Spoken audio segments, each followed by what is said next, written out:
Bienvenidos, queridos hermanos, con ustedes su hermano en Cristo, Jaime Cárdenas, en este su programa Conociendo el Concilio Vaticano II.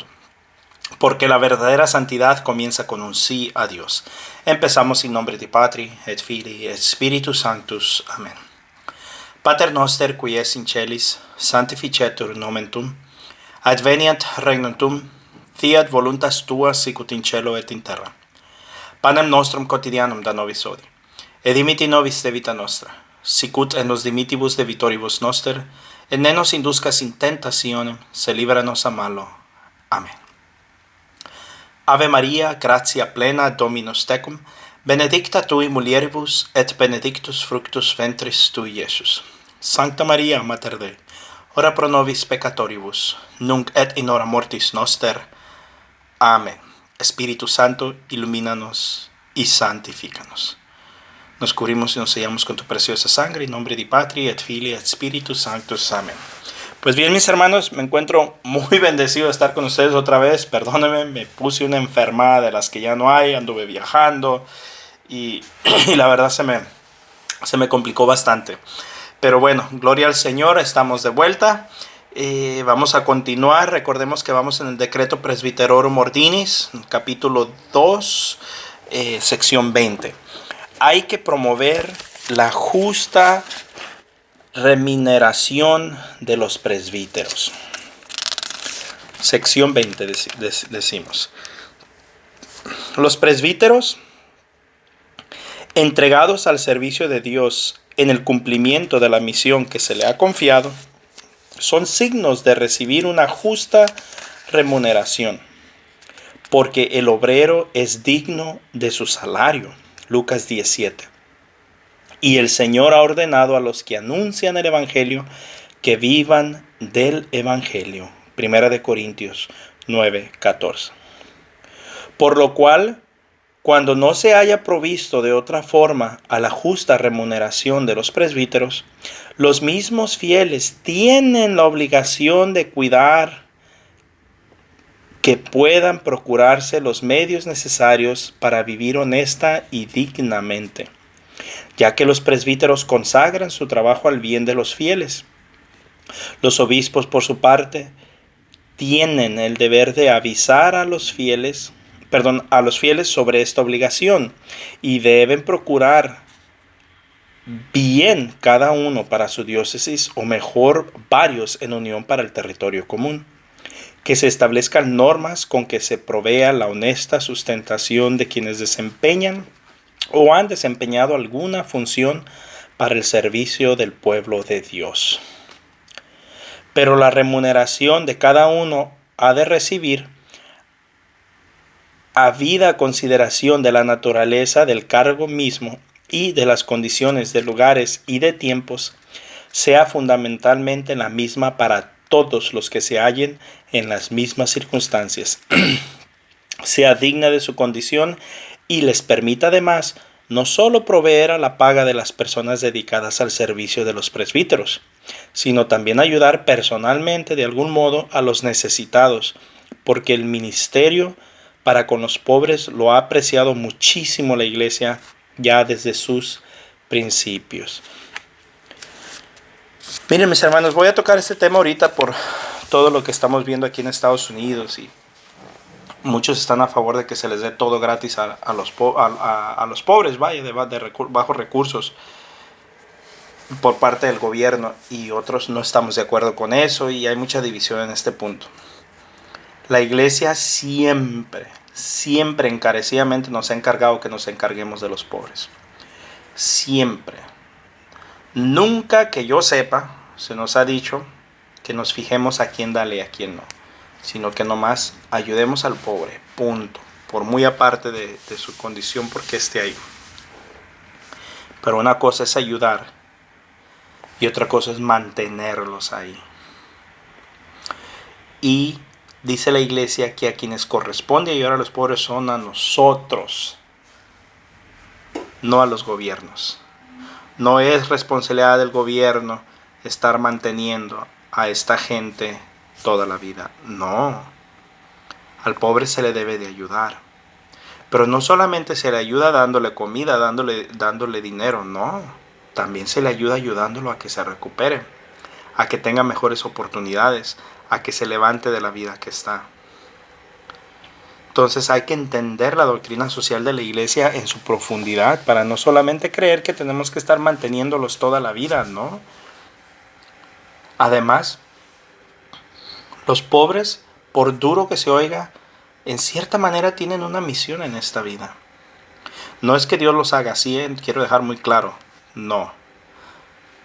Pero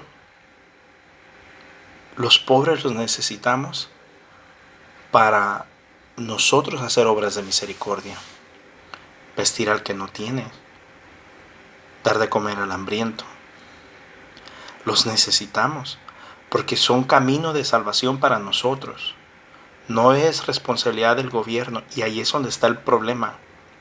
Le queremos cargar todas esas responsabilidades al gobierno cuando nos corresponde a nosotros, los ciudadanos, los cristianos, ayudarlos, no al gobierno. Y ahí está la diferencia.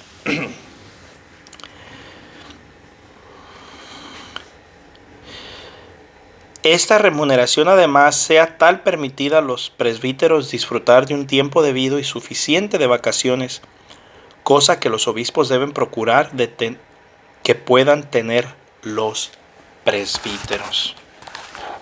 Es preciso atribuir la máxima importancia a la función que desempeñan los sagrados ministros, por lo cual hay que dejar el sistema que llama beneficial, o al menos hay que reformarlo, de suerte que la parte beneficial o el derecho de las rentas anejas por dote al oficio se considere como secundaria y se atribuya en derecho el primer lugar el propio oficio eclesiástico, que por cierto ha de entenderse en lo sucesivo cualquier cargo conferido establemente para cumplir un fin espiritual. Hay que establecer fondos comunes de bienes y ordenar una previsión social a favor de los presbíteros. Sección 21. Téngase siempre presente el ejemplo de los cristianos en la primitiva iglesia jerosoliminata, en la que todo lo que tenían en común, Hechos 4:32, y a cada uno se le repartía según su necesidad, Hechos 4:35. Es pues conveniente que, por lo menos en las regiones donde la sustentación del clero depende total o parcialmente de las dádivas de los fieles, recoja los bienes ofrecidos a este fin una sustitución diocesana que administra el obispo en la ayuda de los sacerdotes delegados, y donde la aconseje la utilidad también de seglares peritos en economía. Se desea además que, en cuanto sea posible, en cada diócesis o región se constituya un fondo común de bienes con que puedan los obispos satisfacer otras obligaciones, y con que también las diócesis más ricas puedan ayudar a las más pobres, de tal modo que la abundancia de aquellas alivie la escasez de estas. Este fondo ha de constituirse sobre todo en las ofrendas de los fieles, pero también con los bienes que provienen de otras fuentes, que ha de concretar el derecho. Además, en las naciones en donde todavía no está convenientemente organizada la previsión social en favor del clero, procuren las conferencias episcopales que, consideradas siempre las leyes eclesiásticas y civiles, se establezcan bien sea instituciones diocesanas, también federadas entre sí, o bien instituciones organizadas a un tiempo para varias diócesis, o bien una asociación establecida para todo el territorio, por la que bajo el control de la jerarquía se provea suficientemente a la que llaman conveniente asistencia sanitaria y a la debida sustentación de los presbíteros enfermos, inválidos o ancianos. Ayuden los sacerdotes a esta institución una vez erigida, movidos por el espíritu de solidaridad para con sus hermanos, tomando parte en sus tribulaciones, considerando al mismo tiempo así su angustia del futuro. Puedan practicar la pobreza con resuelto espíritu evangélico y entregarse plenamente a la salvación de las almas. Procuren aquellos a quienes competa que estas instituciones de diversas naciones se federen entre sí para conseguir más fuerza y propagarse más ampliamente. Conclusión y exhortación. Sección 22. Este sagrado concilio, teniendo presente los gozos de la vida sacerdotal, no puede olvidar por ello las dificultades en que se ven los presbíteros en las actuales circunstancias de la vida de hoy. Sabe también cuánto se transforman las condiciones económicas y sociales e incluso las costumbres humanas, y cuánto se muda el orden de valores en el aprecio de los hombres. Por lo cual los ministros de la Iglesia, incluso muchas veces los fieles cristianos, se sienten en este mundo como ajenos a él, buscando angustiosamente los medios idóneos y las palabras para poder comunicarse con él. Porque los nuevos impedimentos que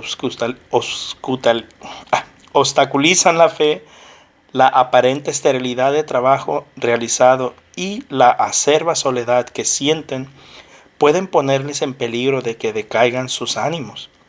Pero Dios amó de tal forma al mundo, cual hoy se confía al amor y al ministerio de los presbíteros de la Iglesia, que dio por él su Hijo unigénito. En efecto, este mundo dominado es cierto por muchos pecados, pero dotado también de no pequeñas facultades, ofrece a la Iglesia piedras vivas que se estructuran para morada de Dios en el Espíritu. El mismo Espíritu Santo, mientras impulsa a la Iglesia a abrir los nuevos caminos para llegar al mundo de este tiempo, sugiere también y alienta las convenientes adaptaciones del ministerio sacerdotal. Recuerden los presbíteros que nunca están solos en su trabajo, sino sostenidos por la virtud todopoderosa de Dios, y creyendo en Cristo que los llamó a participar de su sacerdocio. Entréguense con tal confianza a su ministerio, sabedores de que Dios es poderoso para aumentar en ellos la caridad. Recuerden también que tienen como cooperadores a sus hermanos en el sacerdocio, más aún a todos los fieles del mundo, porque todos los presbíteros cooperan en la consecución del plan salutífero de Dios, es decir, en el ministerio de Cristo o sacramento oculto desde los siglos en Dios, que solo se lleva en efecto poco a poco, esforzándose de consuno todos los ministerios para la edificación del cuerpo de Cristo, hasta que se complete la medida de su tiempo. Estando todo escondido con Cristo en Dios, puede percibirse sobre todo por la fe, y es necesario que los guías del pueblo de Dios caminen por la fe, siguiendo el ejemplo de Abraham el fiel, que por la fe obedeció y salió hacia la tierra que había de recibir en herencia, pero sin saber a dónde iba. Hebreos 11:8. En efecto, el dispensador de los ministerios de Dios puede compararse al hombre que siembra en un campo, del que dijo el Señor: y ya duerma, ya vele, de noche y de día, la semilla germina y crece, sin que él sepa cómo. Marcos 4:27. Y esta es una de mis esperanzas. Yo no sé si esta semilla germina, yo no sé si esta semilla crece en otras personas, yo no sé si la gente nomás ve estas cosas y dice, no, esto es muy aburrido y se van. Yo no lo sé, pero eso no me compete a mí. A mí me compete leerles la doctrina de la Iglesia, entregárselas tal cual como la Iglesia la enseña, y tratar de, en algunas cosas que yo pueda comentar. Pero si crece o no crece, eso yo no lo sé. Es más, ni me incumbe. A quien sí le interesa y a quien sí sabe es a Dios. Y no es que a mí no me interese, sino que a veces es hasta mejor, así no se hincha uno. Pero espero en el Señor y sí germine, sí crezca y sí dé su fruto. Por lo demás, el Señor Jesús, que dijo, confíen, yo he vencido al mundo, Juan 16:36, no prometió a su iglesia con estas palabras una victoria completa en este mundo, pero se goza el sagrado concilio porque la tierra, repleta de semillas del Evangelio, fructifica ahora en muchos lugares bajo la guía del Espíritu del Señor, que llena el orbe de la tierra y que éxito en los corazones de muchos sacerdotes y fieles el espíritu verdadero misional. De todo ello, el Sagrado Concilio da con mayor afecto las gracias a todos los presbíteros del mundo, al que es poderoso para hacer que copiosamente abundemos más de lo que pedimos o pensamos. Y eso espero en el Señor. Que este canal tenga mucho más frutos de los que yo pueda pedir o pensar, pero que lo sepa Cristo, no yo. En virtud del poder que actúa en nosotros, a Él sea la gloria en la tierra y en Cristo Jesús. Efesios 3, 20 al 21. Roma, en San Pedro, 7 de diciembre de 1965. Pablo, obispo de la Iglesia Católica. Siguen las firmas de los padres. Pues hasta aquí terminamos el día de hoy, mis hermanos.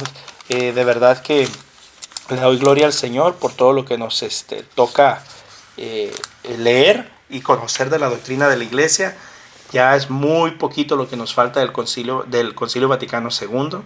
Y bueno, les invito a la clase de todos los lunes, que estamos dando una pequeña clase sobre un estudio bíblico. No es nada profundo, yo no soy ningún teólogo ni nada por el estilo, pero pues el conocimiento que el Señor me ha dado, ojalá y me dé la gracia de poder dar un estudio sencillo y básico para que puedan ingresarse a una lectura asidua de la palabra de Dios. Nos vemos, si Dios quiere, todos los lunes en vivo a las 6 de la tarde. Dios los bendiga, un fuerte abrazo y la paz del Señor.